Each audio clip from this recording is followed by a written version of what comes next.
আসসালামু আলাইকুম বন্ধুরা আজকে আমরা এসেছি আতিয়া জামে মসজিদ টাঙ্গাইলে। এটি টাঙ্গাইল জেলার দেলদুয়ার উপজেলার আটিয়া গ্রামে অবস্থিত। এটি 1609 সালে জমিদার সাইদ আলী খান পূর্ণি এটি নির্মাণ কাজ করেন। এটি প্রায় 400 বছরের আগের এই মসজিদটি নির্মাণ হয়েছে। এখানে একটি কূপ রয়েছে বন্ধুরা, দেখুন এই কূপটিতে আগে লোককথা যে এখানে যা চাওয়া হতো তাই মনে হয় পাওয়া যেত।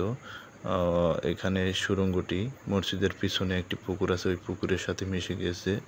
এখানে প্রত্নতাত্ত্বিকদের গণপূর্ত বিভাগের আন্ডারে আছে, বাংলাদেশ সরকার তত্ত্বাবধান করতেছেন।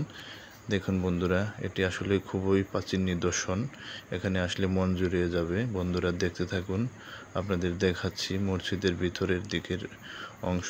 এখানে একটি বড় গম্বুজ আছে এবং 3টি ছোট ছোট গম্বুজ আছে এই মসজিদের ভিতরে খুবই কারুকাজ, নকশা, দেয়ালে খুবই নকশা। ধর্মপ্রাণ মুসল্লিরা দেখুন বন্ধুরা নামাজ পড়তেছে, সবসময় এখানে নামাজ পড়ে মুসল্লিরা। বন্ধুরা এখানে টাঙ্গাইল থেকে খুব কাছেই এখানে আসা যায় এবং বিস্তারিত এই ভিডিওর ডিসক্রিপশন বক্সে দিয়ে দেওয়া হয়েছে। আসসালামু আলাইকুম।